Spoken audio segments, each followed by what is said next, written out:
down to a 2-week program that is single focused, with probably half as many students. And yeah, that's it for now.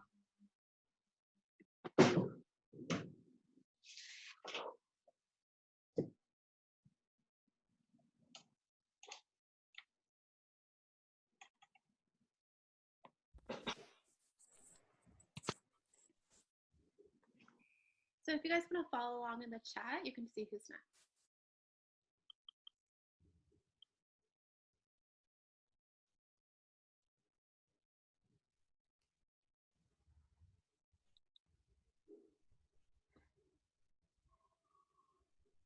Lisa, I believe you're next.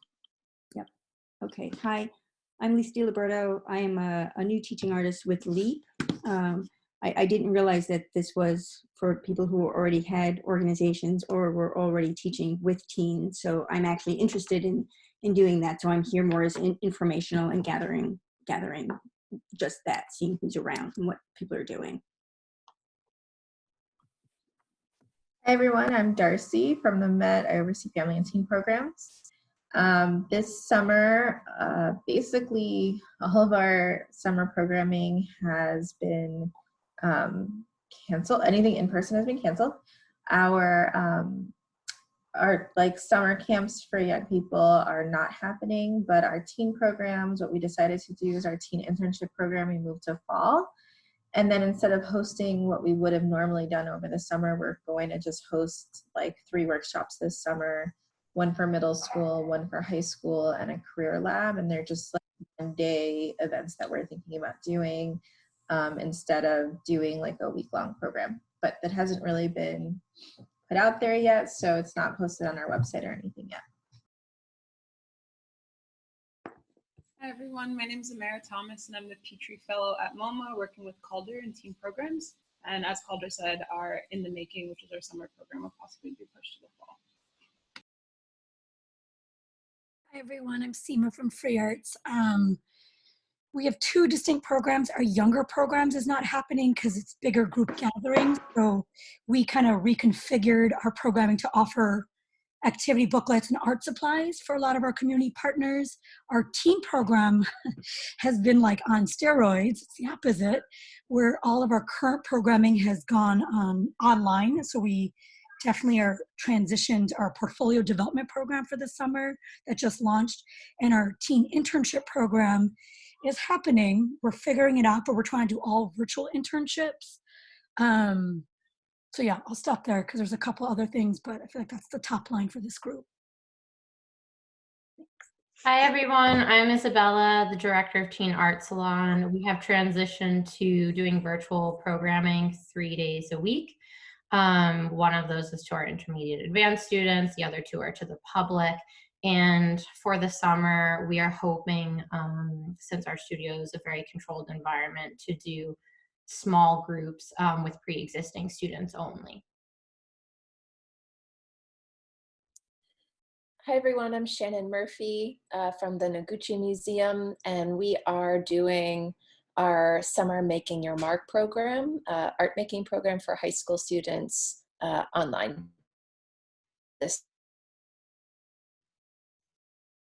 Hi everybody, I'm Evan Plummer from National Young Arts Foundation out in Miami. I'm not in New York City. We don't have programming in New York City, so I, like Lisa, am here in a listening capacity to learn more about what teen programs are looking like over the summer in New York. So it's good to see some faces I haven't seen. Calder, Seema, Isabella, good to see you.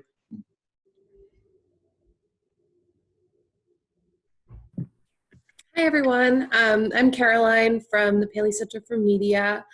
I manage our, among other things, our teen internship, which is usually an on-site summer program. And we are transitioning it to an all virtual internship this summer. You know, we're figuring it out, and I'm really looking forward to hearing how other people are planning the transition. Hey everybody, I'm Nell from the Bronx Museum. We have totally moved our school year teen council to virtual, And it is very, very TBD what we're doing for our teen summer program, which is a 4-week paid internship program where teens learn video production, because it is very dependent on pretty non-portable equipment that we have on site. So we're exploring, as somebody mentioned, potentially doing it with only students we've worked with before in small groups, potentially moving it online, but really changing the focus. And then it's all really funding dependent. So it's very up in the air. Hi everyone, my name is Jenny. I'm from the Studio Museum in Harlem. It's good to see everybody here. Our programs have moved all online, and we're moving virtually for, I believe, for the summer. As much as I know, that's what we're doing for now. And these programs have been ongoing and at the end of July. Thanks, Jenny. Just to interject, in the interest of time for these intros, let's just do name, organization moving forward, because we're gonna get more into the contingency plans for the summer in our breakout groups. Hi everybody, I'm Carrie McLaughlin. I'm from the Intrepid Museum.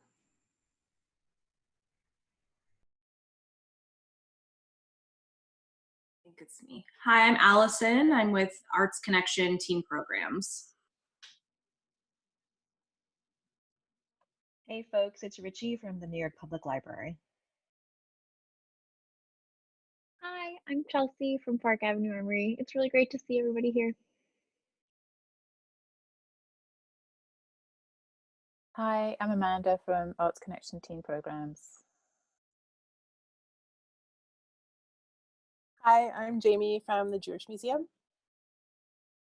Hi, I'm Andrea. I'm from the Daedalus Foundation. And my name is Ariana. I'm also from the Daedalus Foundation. I'm Esperanza from New York Historical and Poster House. I'm Devin. I'm from Dia Art Foundation in Chelsea. I'm Becky Alaman. I'm from Friends of the High Line. Hi there, I'm Caitlin Coleman McGaw, and I'm from the New York Public Library as well.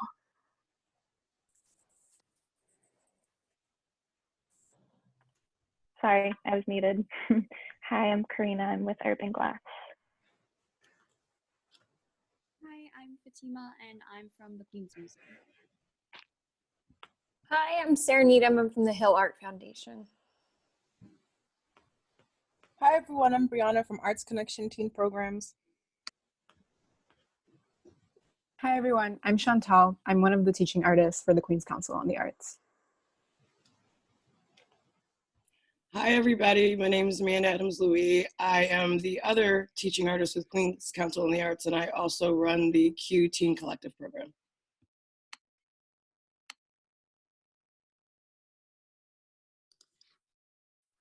Hello, I am Jay Howard. I'm with Use Dance Summer Camp for the Arts and also Community Word Project.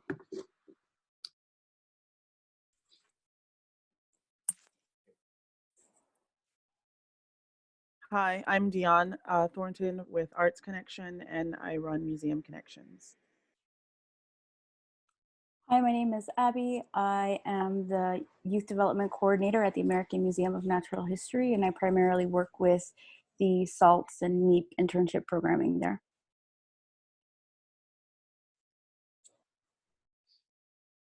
Hi, I'm Elaine Blank. I'm from Friends of the High Line.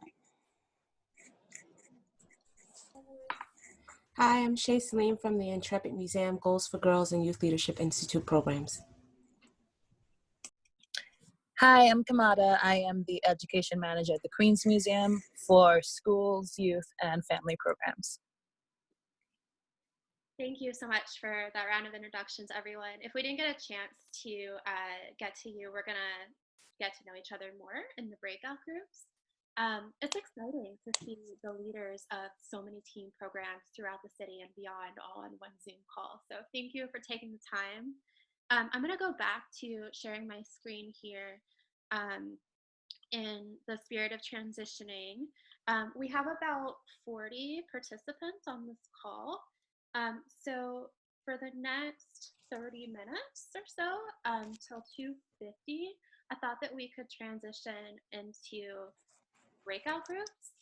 And so we'll do 10 groups of 4. And in these breakout groups, just some questions to pose that you could discuss among yourselves include how COVID has impacted your teen programming thus far, as well as what your plan is for the summer. And then finally, if there are any advice or resources that you're seeking from the group that might help you prepare to conduct your summer program or internship virtually.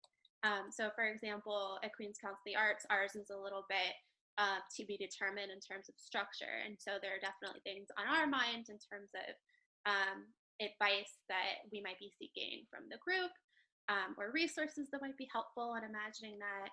And I think as we gather these and report back out to the group, afterwards, we can identify what the trends are that could maybe inform our next follow-up discussion. So for example, if everyone is interested in how to cultivate a shared community and positive learning environment online, that could be something that we put on the agenda for next time. And then when you chat within your groups before you end, just designate one person to share out and summarize what you talked about, and they'll report back to everyone in the group discussion. So to that end, I am going to see if I can break you all out into groups of 4. So we're going to go again until 2:50.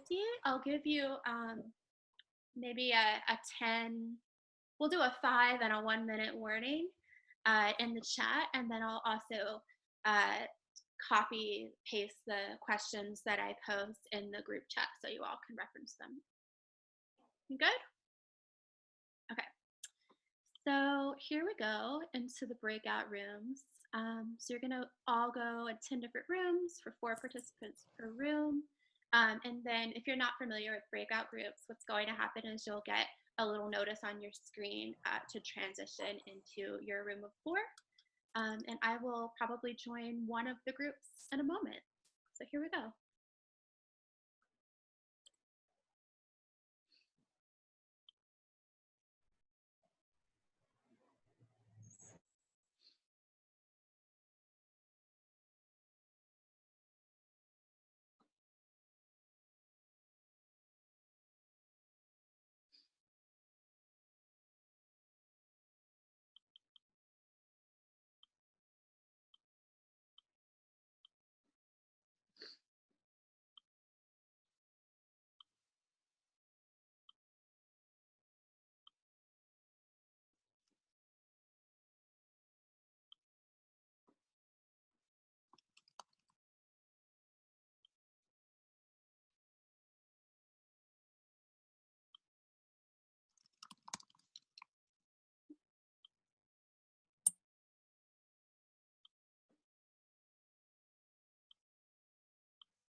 Done before, like Yes. you're keeping your numbers the same, and how many is that? So we plan on working with 15 teens in their pre-college portfolio, and then 15 in our middle school portfolio.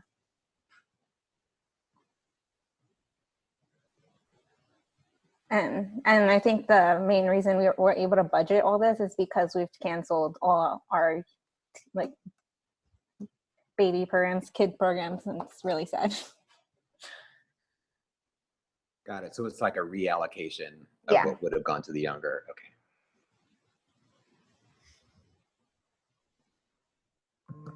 And Becky, what are you all doing? Yeah, so we have a teen program that's like, they're considered like Highline teen staff, like part-time staff. There's 20 of them.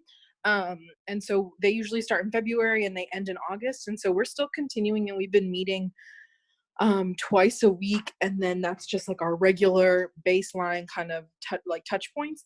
And then anybody who wants extra hours or wants to participate in a project, we meet in committees outside of those 4 hours a week. So it actually feels like it's even more intense, I think, if I can believe that. But yeah, so we're just like keep going. We had a new person start who's the youth program manager, but she's coordinating the horticulture part. So we're trying to now kind of blend, because we're still meeting at the same time together, we're trying to blend the kind of arts and culture and horticulture part together. But yeah, the plan is right now that those teens will still be on staff virtually through August, through their regular end of deadline. And then TBD kind of what that really looks like, because they're supposed to be working about 20 hours a week during the summer. That's great. Yeah, well, I mean, we'll see. It might not be 20 hours, but well, yeah, I think that's TBD. You know, yeah. And if the teams are being convened online, how are they working any hours per week? So we meet on Zoom for like an hour and we have like our newer staff, and then we have our leader staff that's been there for a year or more. So we meet with the leaders from 3 to 4 Mondays and Wednesdays, and then the all staff from 4 to 6, basically Mondays and Wednesdays. And then we meet in committees either after those meetings or on Tuesdays or Thursdays. So some of them are working upwards of 6 hours a week. And our committees are like, one of them is applying to a conference, like an agricultural conference. So that's a committee in which they're planning their conference presentation. I'm heading up like the census committee. So we have like a social media census campaign kind of situation. But yeah, that's kind of what it looks like now. That census campaign was amazing. It was the reason why we remembered to do it in my household. So thank you. Oh my God, that's so good to hear. So actually, when we get to the part about like what we want to do in the future, let's come back to that, because I want to chat about it with y'all. Kelly, we're just sharing like more details about what each organization is doing. So if you want to share, I think this is the time. Okay, cool. Well, one of our ideas was that with the census committee, so that's about like 9 teens of the 20, and then myself, we wanted to do like a census tag for other youth orgs around the city or even the country, right? Because you said you're in Miami. So we want to do like a census tag, be like, we like 100% of our young folks like filled out the census in their homes. Like we want to tag like Darcy and the Met teams, like how do, you know, and then y'all could tag somebody else. So it'd have to be like kind of a larger concerted effort, I think, but maybe there are some other ideas that pop up. But I think that would be cool, just to play like census tag with the teens in the city, because New York is ranked like in the 40s, right? So we want to make sure we get our monies for the next decade, right, for these young folks and potentially their families as they, you know, go to college or age out of high school and start their own families in the next decade. Right. Becky, can you remind me what organization you're with? I'm with Friends of the Highline. Okay, great. Okay, I think that's like a really good point to think about. You know, I think a lot of programs are doing things online, and it's hard to sort of keep young people engaged. It's like when you can engage with other organizations, even if you're just like tagging or shouting out like what other people are doing, it's helpful to help young people still feel connected. So I think it's a good idea. I think it's like a fun way to sort of think about it.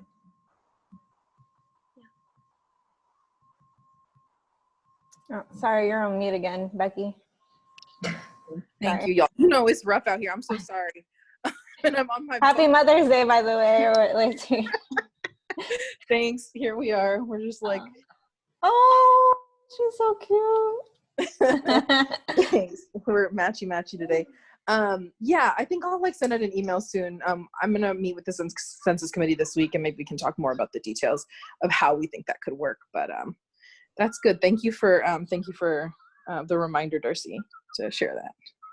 Yeah, I was gonna say, I don't know if folks know, but Girls for Gender Equity has been holding these like Monday evening meeting. Have you been on those, Becky, at all? Because I think they would be really interested in that in particular, because they do a lot around policy for young people. They're doing a lot of stuff around the SYEP program right now, and I think they would be super interested in getting the other organizations that they're working with to do it as well.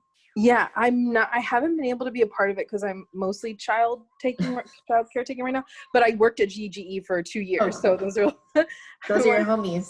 Yeah. So I've heard a lot of the good things, but I haven't really been able to be nearly as connected as I would love to be, but that's a good reminder. I should try to make those because that's a good connection. Thank you, Darcy.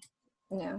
I think for just to name concerns, on my mind is that we plan to be working with new teens in the summer. So these are students we have no prior connection with.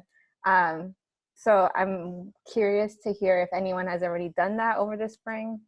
Yeah. Yeah. No. So at QCA, we do a spring program, a summer, and the fall. So for spring, the pandemic and social distancing restrictions hit right as our new session was starting. So we were in a position where our 20 new teens didn't know each other, didn't have a rapport, and we had to attempt to build that rapport online. So the good news is that, our teaching artists did an amazing job transitioning the learning virtually, and I can talk about ways we did that if anyone's interested. But yeah, to your point, one of the biggest challenges, I think, is one, how do you get a cohort of teens that don't know each other to be comfortable in a shared learning environment where they've never met before, particularly when there are so many discrepancies around access to technology. So we didn't have an issue, for instance, getting everyone to dial into the Zoom call, and actually attendance has been really good because teens are relatively tech savvy, but the challenge was they're not necessarily comfortable speaking or sharing their video, maybe because they don't want to show the inside of their house, or maybe they don't have video capability, or maybe they're just shy teenagers that aren't super comfortable speaking over the phone. And so we get a lot of people talking in chat, but it's not quite the same, for instance, in critique, to have all of our teaching artists summarizing what the student said from the chat, as opposed to the teen's voice actually being heard and centered. So that's a challenge that we have. Yeah, I think that, we held our middle school portfolio over the spring, but these are students that we've worked with for, I would say, about 5 months already. And it was already a challenge, the not wanting to share their video, and then are you listening? And then the chat response is slow. So I'm just, it's good to know we're all in the same boat, I think. But yeah, I just want to add to that, because one of the reasons we decided to go ahead and cancel, so we normally do week-long programs in the summer that young people can cycle through if they want, and we just went ahead and canceled them because my thing with teen programs is I don't want it to feel like school, and if school is on Zoom and online, I don't want it to feel that way. And so I'm having a really big struggle thinking about how to do programming in a new, different way that doesn't feel like the situations that they're already in. Mm-hmm. And I think that's why we've relied on the Met Teens Instagram account, and we're calling it programming on Met Teens, but it's really we have no way to get data about who's doing it, how often they're doing it. It just becomes much more of a challenge to think about numbers and then telling development, I think it becomes this bigger thing. But the one thing that's basically saving me is I'm I don't want this to feel like school, and it's not going to feel like school. And if we're doing it on social media, it won't feel on school, but I don't know how long I'll be able to say that for. Darcy, were you able to cancel summer programming and still keep funders on board? I'm curious how that works. For us, Sure. I committed to doing this program, so we really couldn't just cancel it and retain our funders? So 2 of our teen studios were already tagged to 2 exhibitions that are not happening until later on. So we basically just shifted that money to doing more like one-day teen studios in the fall, winter, or spring, whenever those exhibitions are up. And then our summer sketching and our summer art explore was also tagged to an exhibition that's not happening. So that will just go. So then the only one that was coming out of like our general budget actually, which was, you know, funding from a funder, would have been Saturday sketching, but because or summer sketching, but because we're doing it on Saturdays anyway, they basically were like, our development team asked if that money can go towards the discretionary fund for the museum, and funders were okay with that. And then for Teens Take the Met, we don't have a fund. We didn't re-up our funding. So we're like, we're gonna do whatever the hell we want. So that's why we're going into like a social media virtual way of doing it for May 29th, which Becky and the Highline's doing with us. Thank you. And we're excited to sort of see where it goes, but we're also using it as a way to say like to the funder, like, this is still important and the way that we're doing it still makes sense. Like, can you still fund us? And then with our high school internship program, we were in the same boat where like we didn't have funding for it. We were about to ask for funding. So we were like, well, if we just shift to fall, it gives us a little bit more time to get the funding to shift that. And we decided to be less ambitious. We were trying to grow the program, and we actually retracted, and we're like, we're supposed to take like 40 young people this summer, and we're like, actually, we're just gonna take 15, like 10 new ones and 5 repeated, like 5 young people that'll repeat the internship program. And the institution has been super supportive about that. Our staff felt bad about saying like no high school internship program, because we know that SYEP is canceled. We know that other internship programs are canceled. And so it was important that we said, like, if we can't do it in summer, we have to be able to do it in the fall. Yeah. Thanks for bringing up SYEP. I think if anyone has a contact or a way to spread their, like each of our programming via SYEP, like, hey teens, I know SYEP isn't taking place, but here's our programs that you can participate in the summer. I don't know if anyone has a contact via SYEP or no. For Teens Take the Met, we work with DYCD, and they've been posting stuff on their website. So I can connect you post this call and just I can do an intro if you want. Thank you, yeah. What is SYEP or SYP? SYEP is a summer youth employment opportunity for teens in New York City. So they work with, I think it's youth. It's so it's ages like 14 to 24. And they're responsible for some 75,000 jobs in the city for young people in New York City. And they just canceled it. So there's been some youth organizing, trying to get some of these jobs back virtually. Okay, cool, thanks.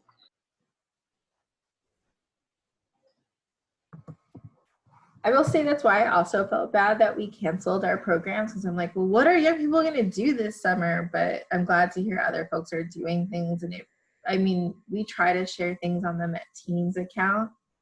And we're happy to continue to do that. I mean, I think that it's worthwhile to just let young people know sort of what's happening across the city. For sure, yeah.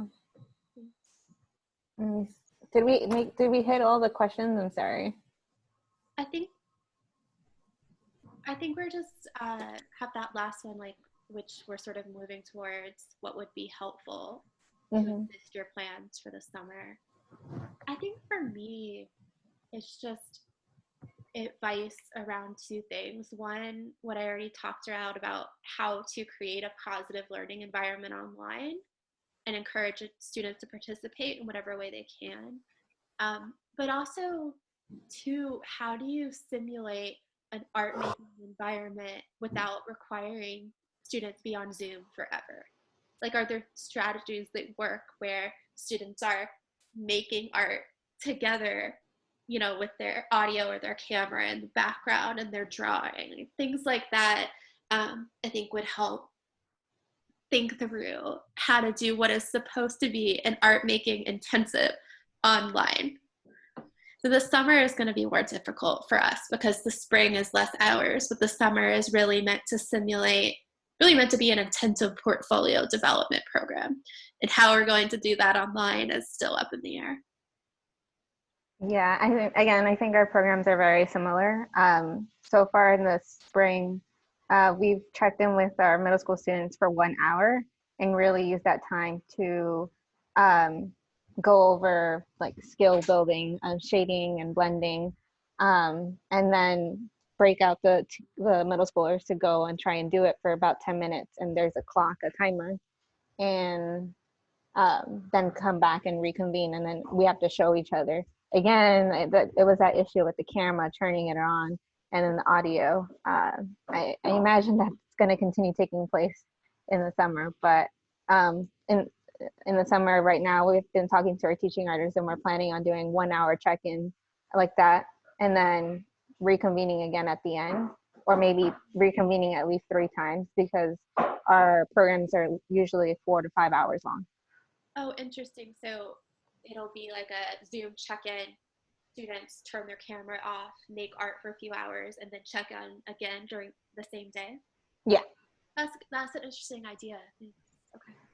We're doing one day workshops, and that's exactly the format that I was thinking. It's like you do an intro, you have like a half an hour where you're showing the skill, and then we were thinking like log off and then log back on, but actually it might make sense. Like either like someone can stay on the line and answer questions and be there.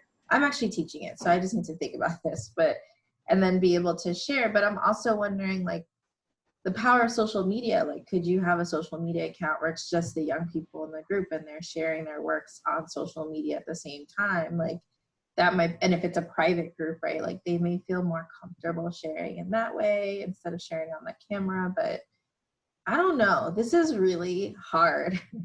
I'm really interested in hearing how people are doing internships, because there is also the threat of like in the fall we could start a program in person and then suddenly we're in the same boat. And what we did this spring is we were like, let's just pay them all out, and if they want to meet, hang out, we'll do that, but we're not requiring them to do the work. But I'm like, it's still important that they do work. So like, how do you transition when they're working with other supervisors? Like our education department could probably do something, but I don't know how to get my colleagues to do it in a responsible way.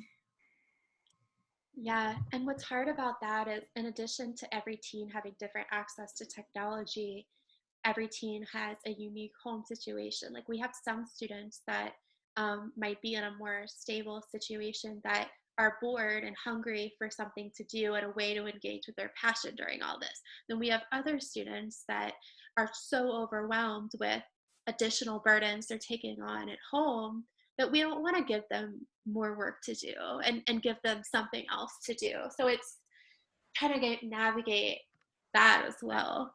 Yeah, it's a question of equity to me, totally. It's like when you have means to be able to like not worry about a younger sibling or parent, and like you can focus, versus a young person who doesn't, or who doesn't have access to internet. I'm like, so many young people are going to be left behind.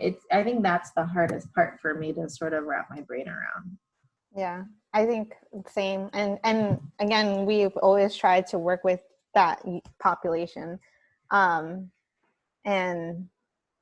it was difficult already to find that balance in the classroom. We wanted to keep it diverse, but now trying to keep it diverse and virtually it's telling of the society that we live in. But I unfortunately we had to cut all our internships again to allocate that funding towards our portfolio program. Well, our high school art school kids are applying to your scholarship program and are very excited about that. Great, yes. So Daedalus offers a $2,000 scholarship, and I think the deadline is May 21st. So if you know any teens, please tell them. It's really easy to apply. I can share the link right now. And And I'll just say anecdotally, you know, a lot of our students, you know, we're based in Queens, and a lot of our students are not able to access traditional financial aid and scholarship resources because of their immigration status or documentation or lack thereof. And so Daedalus has been a really great resource I can refer them to of here's how you could receive some additional funding without having to show paperwork. Yeah, definitely. Yeah, I think that was something that it was nice to tell our board. You know, there's a population here, you can help. Definitely. That's the other thing that I'm thinking a lot about, though, is like, sorry, I'm thinking about something else where it's like, you know, folks, I think at the end of this, everybody will know someone who passed away from this. And I'm just sort of like trying to wrap my brain around how we can be responsible and supportive of young people and their home situation, and like my colleagues, right? Like I also think about my colleagues, and I'm stressed for them when they're like, this is a bad week. And I'm like, you're right, it's a bad week. Like, I don't like, how do I support you? But we support our programs. And so it's something that like I continuously think about. I'm like, how can I remove sort of the stressors on my colleagues, but also be responsible to young people who like really need something right now. Yeah. Yeah, that's an interesting question, Darcy, because as you're saying is like, do we need to expand what we mean by culturally responsive? Is it like culturally and health responsive? Is there like a new category of responsiveness that we as a community are going to have to like add into our vocabulary? Mm-hmm. Yeah, I think with middle schoolers it's different as opposed to teens, but I had to check in with parents to be like, hey, is everyone doing okay? And then oftentimes I was speaking to mom, and she had COVID and she was coughing, and she was like, my kids are going to continue participating. Like, this is good. And then I had to like try and balance the emotions that the kids were going through. And of course they didn't do as much work as the other kids because their mom was sick at home. So I think it's like checking in. I think that's going to be another layer of checking in with any friends or family that teens have around them. And so in our registration form, that's why we've also asked for a parent or guardian emails so we can check in with them. So we have a couple minutes left. Maybe we could nominate someone to share out for our group and summarize the trends from this conversation. Oh, Becky texted me and she said her phone died. Oh, okay. Okay, so we talked about navigating not only the pressure put on students, but also on our colleagues as managers. What else? I also heard you three talk a lot about how do you make a positive learning community online, both for their general learning and for their studio practice learning. Great.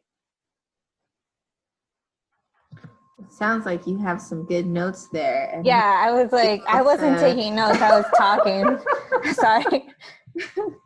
Yeah. Well, I might have been writing feverishly about that. You also, I saw a lot of smiling when you were talking, I think it was Andrea? You were mentioning the format of the experiences. So like the Zoom check-in to like introduce concepts and practices, then they go offline and make their art, they come back in. Mm-hmm. I think you should be our group. Yeah. Sorry, you're nominated. All right, then let me really pay attention. So what was the first question is, what are we doing? What are you all doing? Right. Mm-hmm. And it's basically cancel and or shift is what I kept hearing. Mm-hmm. So nothing is as normal, quote unquote. Canceling and or shifting. That also impacted the budgets as well. Like some of the budgets were reallocated for different things. That's super smart. Mm-hmm. So we shifted, Daedalus shifted, Darcy canceled and shifted, right? Yeah. Oh, Daedalus also canceled. Yeah, several you times. also canceled to Right. make way for another. That's really smart too. That's really like. So it's time for me to close out the room. So we have, I think Oh, we're okay. going to have a 1 minute warning. But it was great to talk with all of you. And Yeah. Also, I just want to add, Darcy, you did a great job of including social media into your programming, which I think is That's true. amazing. Great. Thanks. Thank you. See you guys in a sec. Yeah. Yeah.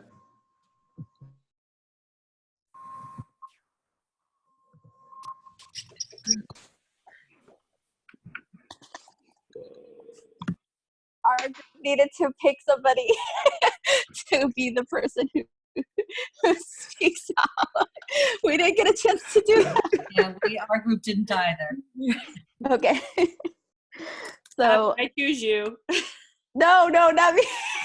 No, I did enough. I did the document. That document I saw, thank you. Okay, I think everyone is back. I choose Amanda. I'll do it. So we have, I think, 9 or 10 breakout groups. So we can just go in order down the line and take a couple minutes to just share the main trends or learnings discussed in your group.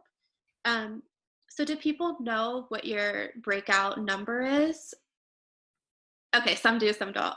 So I'll just read them. So breakout group 1, Chantal, Hill Art Foundation, Isabella, and Shannon.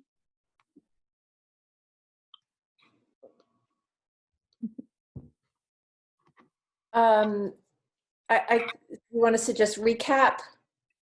Yeah, just the main things you all discussed, trends, and whatever might be helpful to share with the group.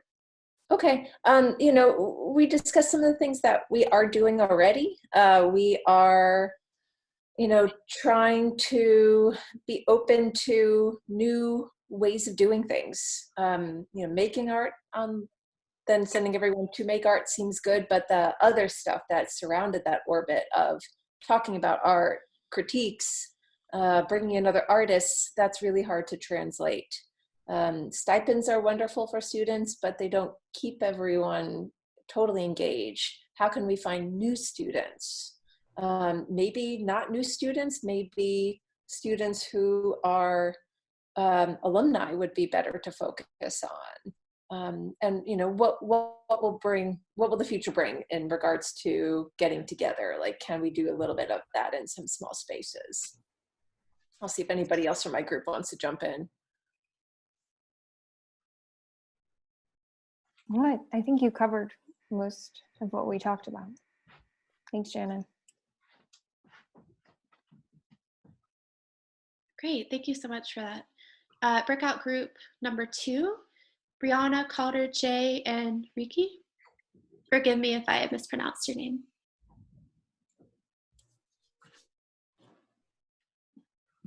Hi.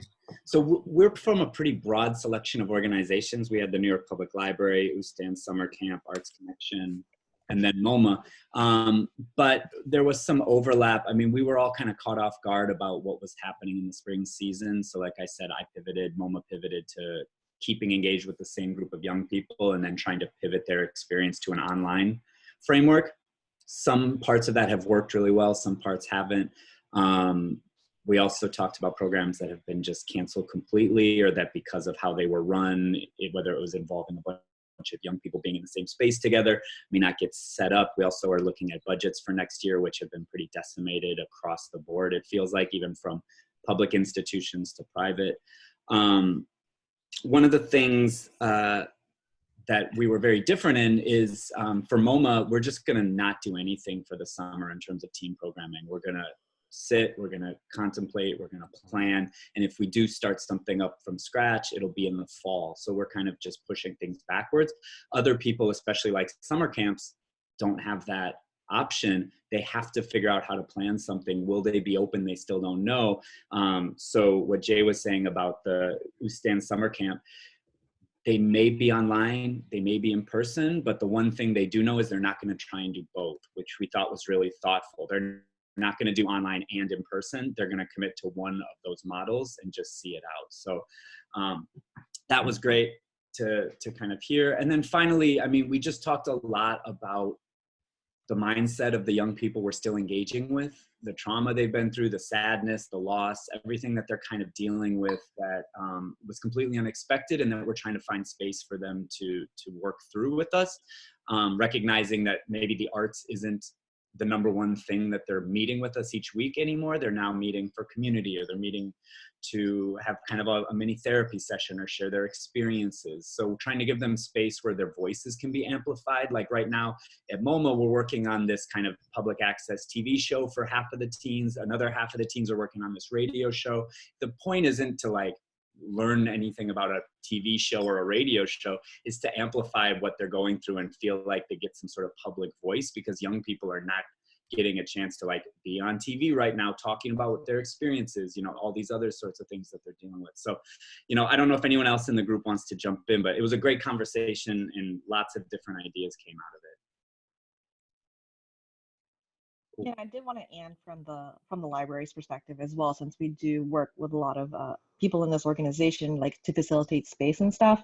You know, we were thinking about, you know, how do our virtual programs look, you know, and how does that look in working with you folks. And then on top of it, you know, I do want to mention that, you know, everyone here is really focused on like holistic services to your kids, right? But at the very least, if you wanted to like offload maybe college access or college and career assistance for your kids, the library is offering the one-to-one sessions. So that's something that at least you could offload and not think about, and make that as a referral for your kids.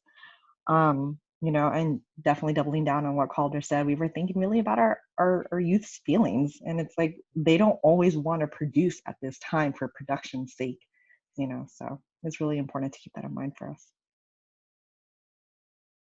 Thank you both. Anyone else from that group have anything to add?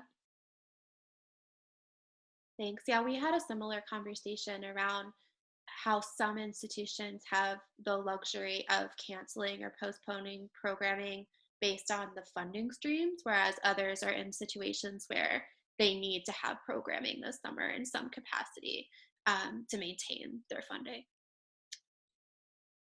Okay, breakout group number 3, Alex, Kamada, Lisa, and Ariana. Yes, hi. So we were from or representing DIA. I'm upstate, but I'm also thinking about New York City, Daedalus Foundation, and Queens Museum, and definitely have in common that we're fairly small kind of program administrator teams. So that was something we talked about, was where our programs have like the flexibility to kind of open up beyond its regular program identity to meet students where they're at. And for some of us, that might mean integrating a lot more kind of self-care and mental health resources, mindfulness exercises, time for yoga, and also thinking about how much time we're spending on the screen. Kind of logistically speaking, we talked through changing our recruitment models to either bringing in new students since the shutdown has started, or again, thinking about how to continue engaging students that were already participating. And a big kind of thing we were talking about is how to really, especially with kind of welcoming new students, kind of respect privacy, think about community building virtually, what that looks like, how to acknowledge kind of the vulnerability everyone's feeling and not pushing kind of too hard on that, but also being there with solid support, and really wanting to just, you know, make space for the unique situations of all of our students. So that's basic overview. Anyone from my group? Thanks, Alex. Thank you, Alex. The next room is breakout room number 4, Caroline, Jamie, Carrie, and Dion.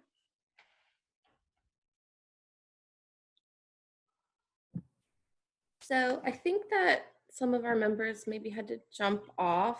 So I'm not entirely sure who's still here. But if anyone from our group, because we didn't actually choose anyone, so if anyone from our group does want to jump in, that's totally fine.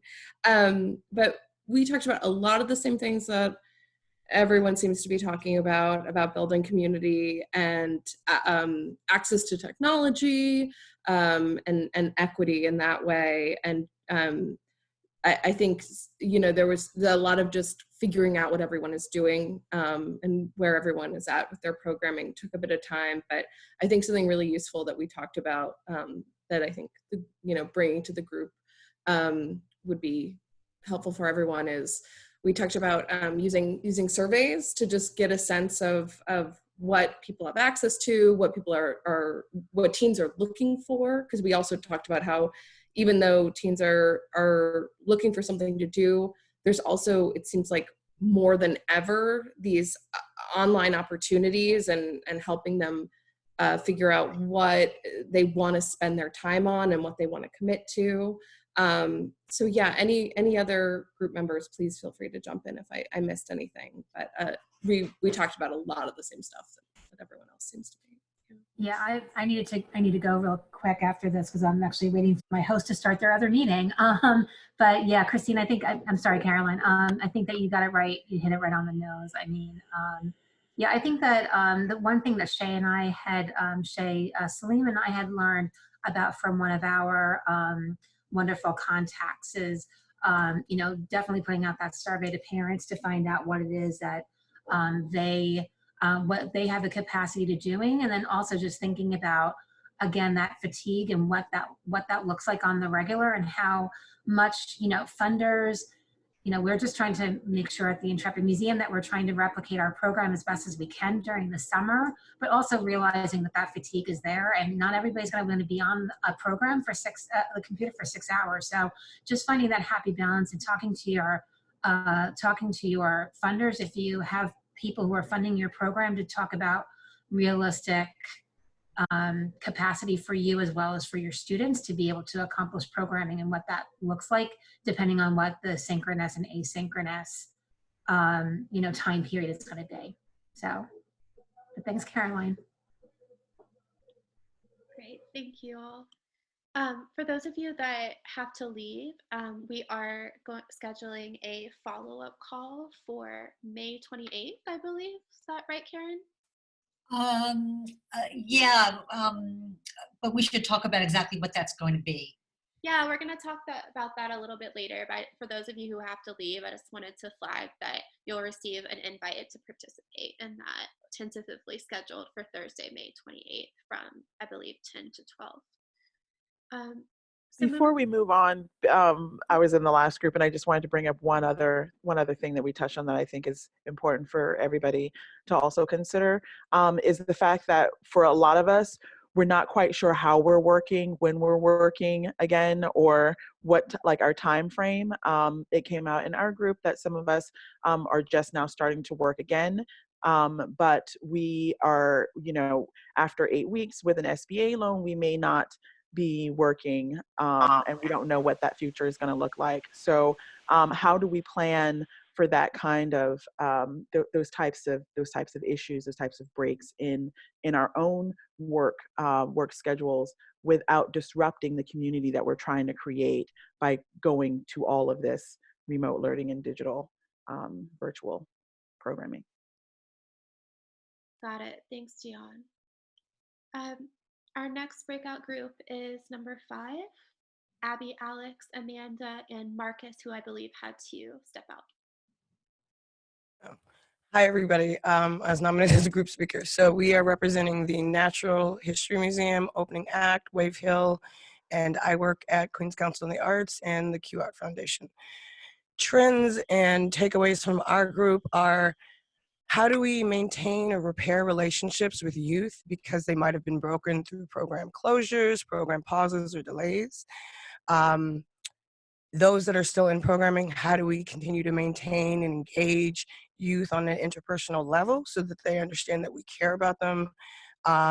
and we are interested in their best interests, their well-being, their artistic development as much as they are and they're able to handle at this moment. How do we center youth voice within programming? There's somebody in our breakup group that kind of had a very interesting conundrum / case study about she has a group of teens who are learning the skills to help produce content for their social media channel.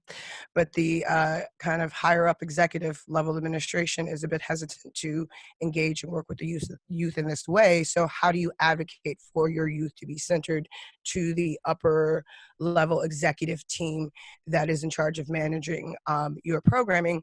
And how are we centering teens, and what are we as educators and managers and administrators kind of telling our teens and showing them? And how do we restructure program to accommodate, and this is again a familiar topic, kind of universal and ubiquitous throughout this, but how do we restructure programming to accommodate youth energy, time, access to the internet, schedule, that sort of thing, living arrangement situation, if they're a caretaker because their parents are essential workers, et cetera, et cetera, et cetera. People that have lost family members, friends, neighbors, and that are grieving, and how they get through that. Refocus, and then there's another trend about programs being sort of reduced but focused on a limited group of students. If it's first year students, returning students, alumni students, and kind of how we manage that, and who is best served and who's also best able to engage with programming in different ways. And feel free, anybody in our group, to add anything. And actually, wait, Abby sent me a screenshot. Wave. Yeah, how do we need to give the youth a place in the recovery? How do we elevate them and put our trust in them in these difficult times, maintain relationships and trust? Wave Hill, with their interns, are committed to serving them. They are working in smaller groups and taking 9 students and reducing the amount of their stipends. They've had their budget cut by 40%, and they're on a hiring freeze. And their internships are paid, but they're reducing those drastically. Opening Act has restricted funding that might be available to allocate towards programming, and their programming is sort of contingent upon whether that funding is able to be used in that way. They anticipate major budget cuts for next year and cutting the number of summer students in half. So there's also a trend of kind of continuing to serve, but at a reduced capacity in terms of funding through stipends or programming time, days, and that sort of thing. And again, if I missed anything, our group members, please feel free to jump in.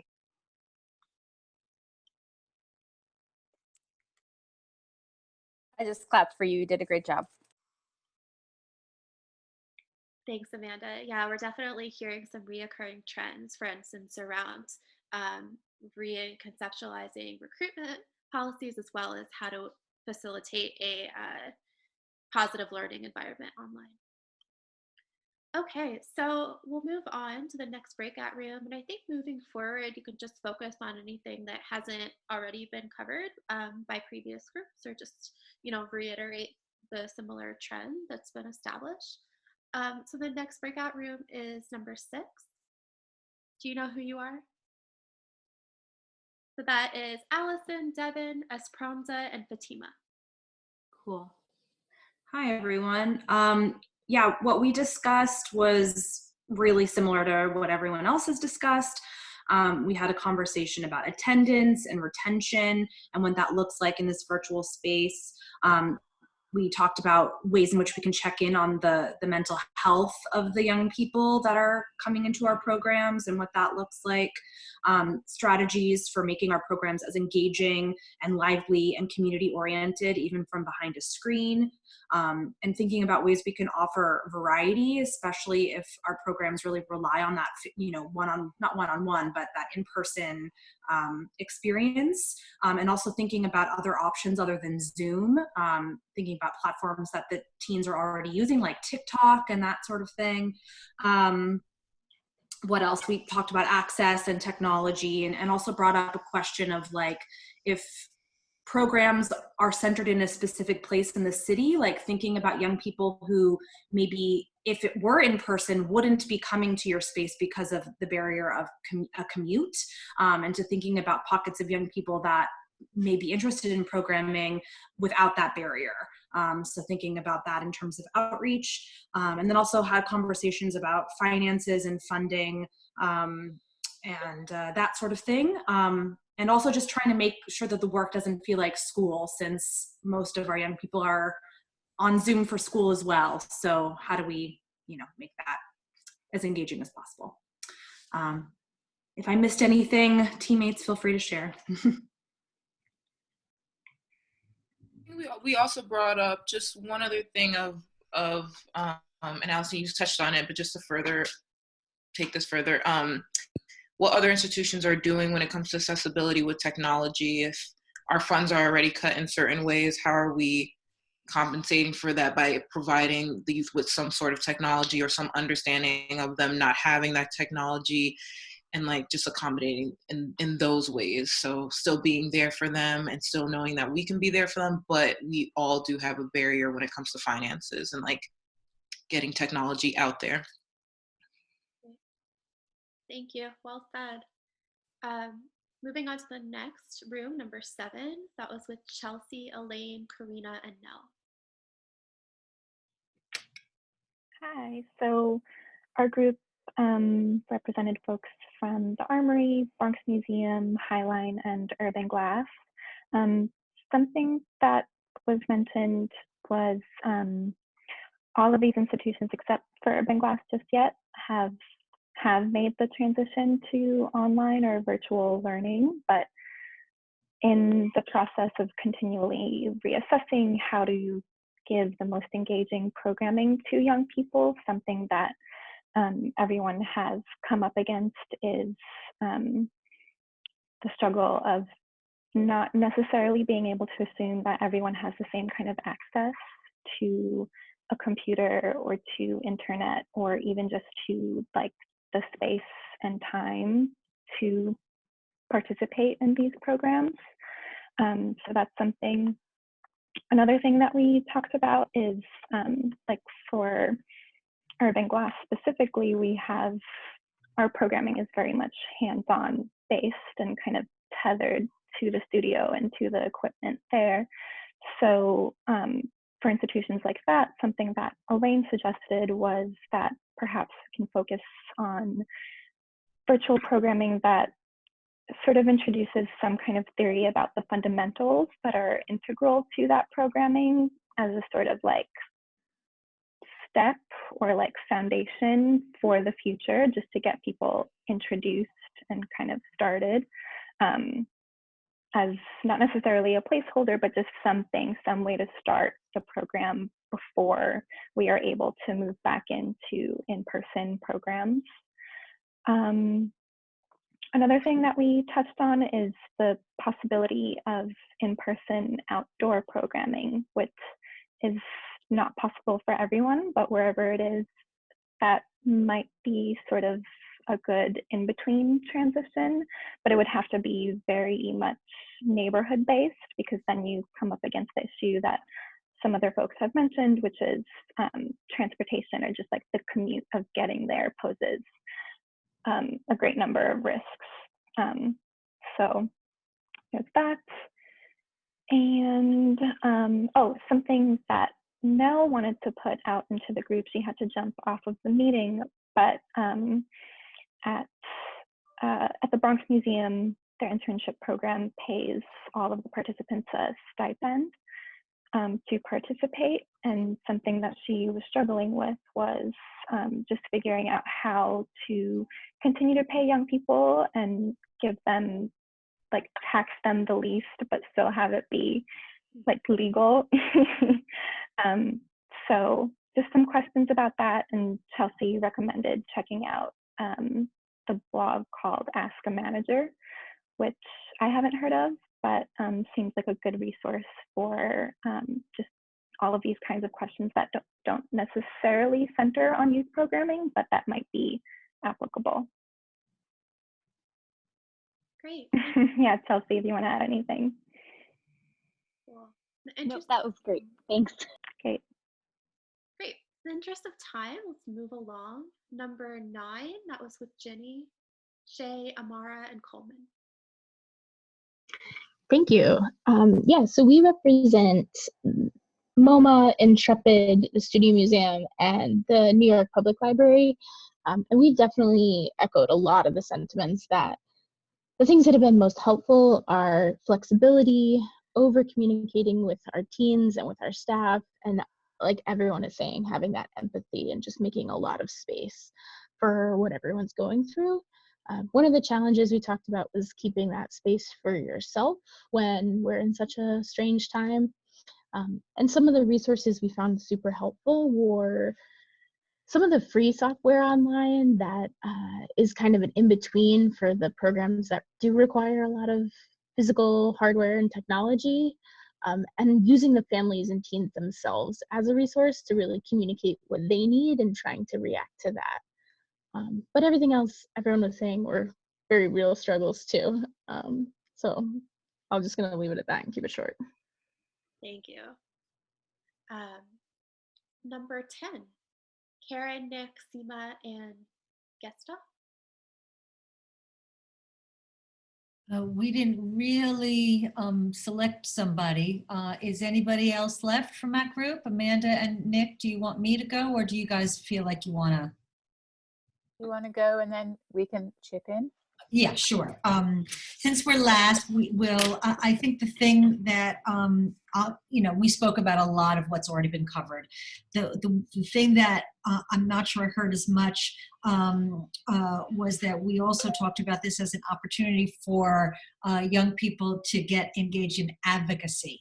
And Nick is the one that mentioned that. So I guess I would ask him to tune in, to jump on and talk about that. I think the other things that we talked about, I think got a lot of space already. Amanda, you want to add anything additional to that?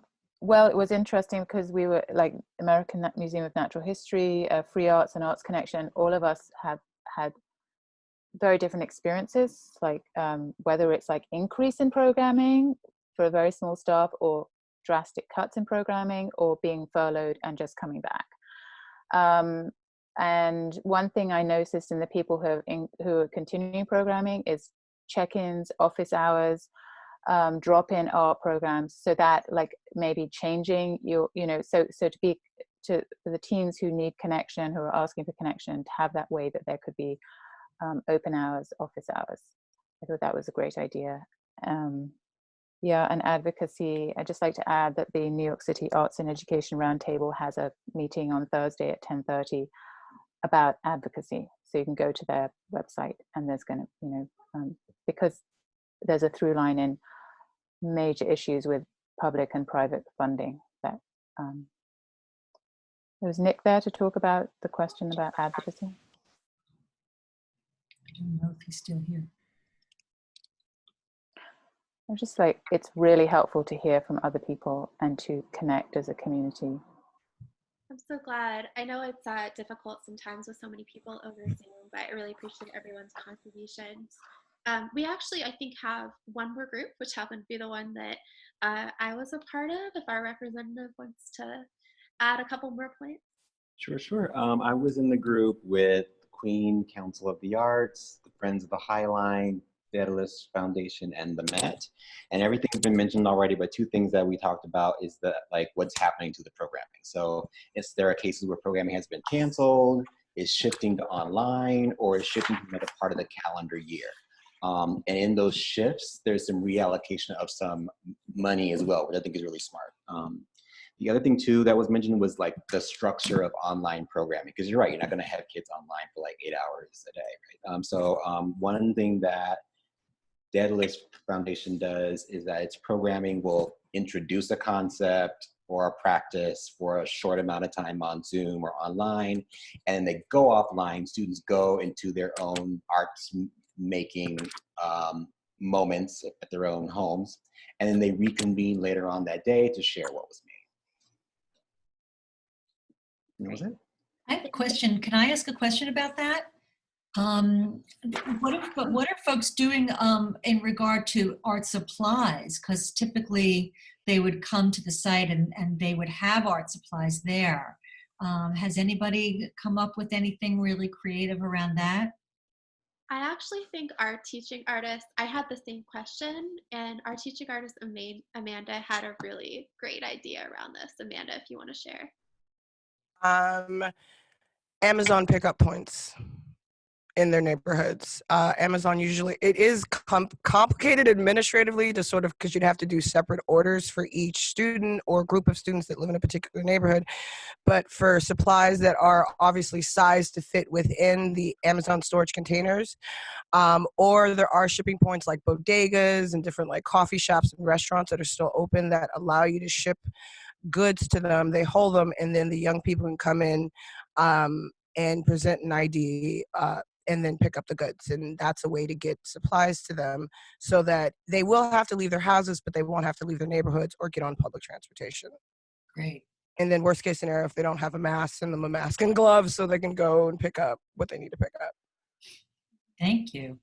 We have some of our teens have come up with some really ingenious ideas. We have some peer-to-peer teach outs they're going to do on the MoMA Teens Instagram soon. And one of the teens is teaching a class about how to do painting, but using coffee and tea as a material and using that to make the pigment. We also, Amara has been really brilliant at, we're doing this radio show and we're doing this TV show, and we're using Zoom to record all the audio for the radio show. Kids are sharing playlists with us. And then for the TV show, we found this software called OBS, Open Broadcast Software. And it's this amazing software that really easily you can patch in pieces of video and give it this really kind of cohesive, cool, contemporary look. But kids in the TV show are just recording things with their iPhones or their computers and then sending it to Amara to get edited. So it's that like kind of just hodgepodge style, but you know, yeah, Amazon orders also, unfortunately. And then Andrew, didn't you say your organization was also issuing out art supplies to students? Yeah, we have yet to go over all the details, but we'll probably be using artists and craftsmen and calling them to make individual packages for the students. And again, the reason we were able to have this funding is because we've canceled most of our other programming, our summer arts camp. I also, a girlfriend of mine made a really good point that if all of the organizations that do need supplies were able to go to Arts and Craftsmen or Blick as a group and kind of advocate to have them create supply packages with special pricing for these times and for us to distribute to our students, if we are able to advocate and kind of bargain as a group, because of the volume of orders that will entail, we'll probably all collectively be able to get a discount or at least have them set up a system to facilitate the delivery if we can demonstrate a need at a large scale for the supplies. That's a great idea, Amanda. I mean, I think artists and craftsmen would be the most easy to work with. Oh yeah, no. Blick is difficult. Does anyone have any contacts, or has anyone been in touch with places like Materials for the Arts or any of the donation sites? Have they all shut down completely? Are they starting to offer anything? Do people know about that? We work at Materials for the Arts with Queens Council on the Arts because we host high school to art school there. They shut down when the whole rest of the city shut down because they are a part of the city's Department of, it's like the Department of Trash, the Department of Sanitation, the Department of Cultural Affairs, and another like educational department. We are in, have a contact, John Kaiser, who's their educational director, the director of education, and it might make sense to reach out to him and see if that's a possibility. Yeah, I would love that contact, Amanda, off of this. Sure. We'd love to connect, especially with Long Island City groups like that. Thank you. Cool. Anyone else have any final questions to pose to the group before we discuss next steps? Actually, can I just highlight what Darcy put in the chat, because I am having not a one-to-one exactly the same problem, but I'd be so curious to hear how people are dealing with payment and dealing with their finance departments who are really rigid. And like my big concern right now is that my finance department always wants to put them on payroll, and which means they have to go and get working papers, which is basically impossible right now. And so I'd love anyone to chime in about ways to help finance understand that this is not a normal time. So our stipends are processed not through the payroll department. For the purposes of our internal reporting, we do ask in the very beginning when onboarding the interns for them to have working papers, but it's just our internal auditing. That's not necessarily something that is being checked on by any other agency in the city that I'm aware of. But we do W-9s, and the check is just cut, no payroll tax taken out. So, and for students who may not have social security numbers and things like that, they fill out a completely different form through an application called Glacier. And so that's just for them to sort of be able to, again, get the same check stipend, but they fill out a different form because they don't have social security numbers. Great, thank you. So the first immediate next step is we did record this call just for internal purposes. If anyone that wasn't able to make it today wanted to reference it. And beyond that, Karen and I were in conversation about a potential next step follow-up conversation to potentially follow up on issues and topics of interest discussed during this call. So Karen, what would be the best way to talk about next steps? So I think there's enormous overlap between these two groups. I feel a need to sort of talk with my advisory council and figure out, where, how we can best meet the needs of our members and how that would align with overlap in this group, because we are focused on internships. I think there was a lot that came up that, I wrote down a lot of different themes, but in terms of putting together a convening, I'd sort of like to hear from them and then think about how that we had set aside the idea of the 28th as a day to have a shared convening to really cross-pollinate around some ideas.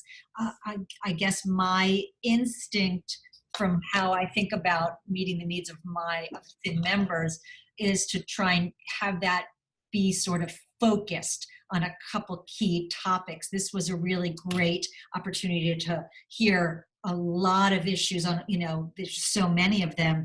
And I'd like to offer my members an opportunity to come together with a little bit tighter focus on some key issues. But since I have an advisory council that guides me with this, I'll be meeting with them on Thursday. So I guess I'd like to check in with them and share some of my thoughts and then bring that back to you.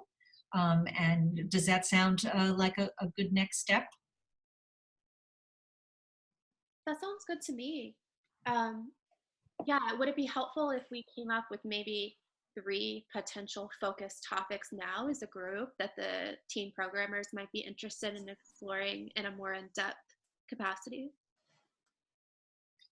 I wonder if folks might want to just do a quick survey. So, maybe there's a way to send something out to the entire, you can get all the not registrants, but whoever joined the call and just, send them a 1-question survey after this call, and we could get, folks to list their top 3, things that would be meaningful for them to have an opportunity to convene around, and then we can go from there. I'm seeing a number of thumbs. I don't have the full grid, but I saw a number of thumbs up on my screen.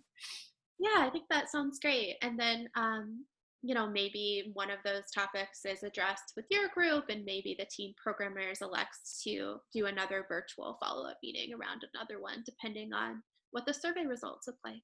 Yeah, absolutely. I mean, there's so many great voices in this community. There's, obviously overlap with SIN. We have, folks I know from SIN on this call.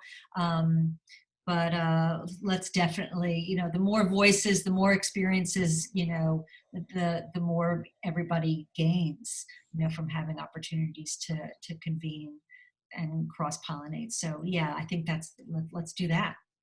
Great. And then I maybe just you and saw- I can just touch base Thursday afternoon or something. Yeah, absolutely.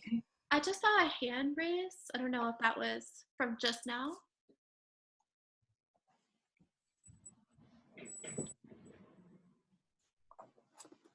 Did you want to chime in? It was a thumbs up. That was a thumbs Okay, up. great. All right, everyone. So lovely to see you. Hope this was helpful, and stay in touch. Stay safe. Thank you very much for all the input. It was great meeting a lot of you who I don't know before. And thank you, Kelly. Sure. Hi, thanks everybody. Great to see you all again. Yeah, thank you so much. Bye.